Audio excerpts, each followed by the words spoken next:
എന്താണ് കായിക പ്രവർധനം അഥവാ വെജിറ്റേറ്റീവ് പ്രൊപ്പഗേഷൻ?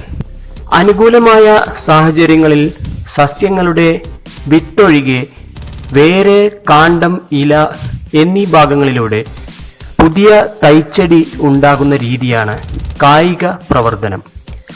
മിക്ക സസ്യങ്ങളും വംശവർദ്ധനവ് നടത്തുന്നത് കായിക പ്രവർത്തനത്തിലൂടെയാണ്.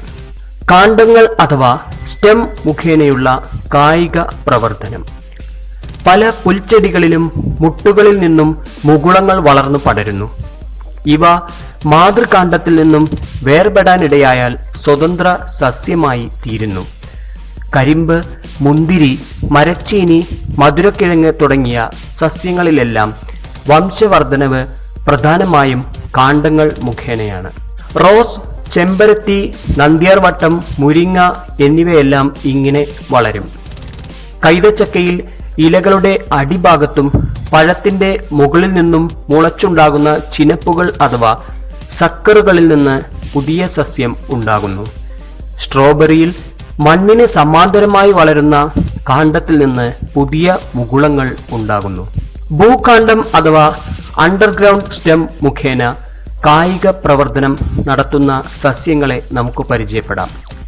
ഇഞ്ചി, ഉരുളക്കിഴങ്ങ്, ചേന, ഉള്ളി തുടങ്ങിയ സസ്യങ്ങളിൽ ഭൂകാണ്ഡങ്ങളിൽ നിന്നുള്ള മുകുളങ്ങൾ വളർന്ന് സ്വതന്ത്ര സസ്യമായി തീരുന്നു.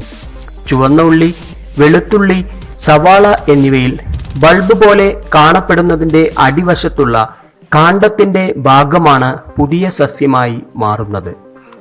കാച്ചിൽ വിഭാഗത്തിലുള്ള സസ്യങ്ങളിൽ ഭൂകാണ്ഡത്തിന് പുറമെ വള്ളിയിൽ വളരുന്ന ബൾബ് ആകൃതിയിലുള്ള കിഴങ്ങുകൾ മണ്ണിൽ വീണാലും അവയിൽ നിന്ന് മുകുളങ്ങൾ ഉണ്ടായി പുതിയ സസ്യമായി മാറുന്നു. ഉരുളക്കിഴങ്ങിന്റെ വശങ്ങളിലുണ്ടാകുന്ന മുകുളങ്ങളിൽ നിന്ന് പുതിയ തൈച്ചെടി ഉണ്ടാകുന്നു. മധുരക്കിഴങ്ങ്, കൂർക്ക എന്നിവയുടെ മണ്ണിനടിയിലുള്ള കിഴങ്ങു ഭാഗത്തു നിന്നും മുകുളങ്ങൾ ഉണ്ടായും പുതിയ ചെടികൾ ഉണ്ടാകുന്നുണ്ട്. വേരുകൾ അഥവാ റൂട്ട്സ് മുഖേനയുള്ള കായിക പ്രവർത്തനം. ചില ചെടികളുടെ വേരുകളിൽ നിന്ന് പുതിയ മുകുളങ്ങൾ ഉണ്ടാകുന്നു. കടപ്ലാവ്, കറിവേപ്പ്, ചന്ദനമരം എന്നിവയിൽ വേരുകളിൽ നിന്ന് പുതിയ ചെടികൾ ഉണ്ടാകുന്നുണ്ട്. ഇലകൾ അഥവാ ലീവ്സ് വഴിയുള്ള കായിക പ്രവർത്തനം. സാധാരണയായി കാണുന്ന ഇലമുളച്ചി അഥവാ ബ്രയോഫില്ലം, ആനച്ചെവിയൻ അഥവാ ബിഗോണിയ, നിശാഗന്ധി, നിലപ്പന തുടങ്ങിയ സസ്യങ്ങളിൽ ഇലയുടെ അരികുകളിൽ മുകുളങ്ങൾ ഉണ്ടായി കായിക പ്രവർത്തനം നടക്കാറുണ്ട്. ഇലകൾ മണ്ണിൽ വീണാൽ ഓരോന്നിലും സ്ഥിതി ചെയ്യുന്ന മുകുളങ്ങൾ വളർന്നു വരുന്നു.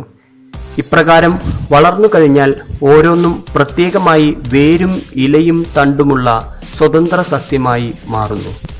തോട്ടവിളകളിൽ കായിക പ്രവർത്തനം കൃത്രിമ മാർഗങ്ങളിലൂടെ ഇന്ന് ഉപയോഗപ്പെടുത്തി വരുന്നു.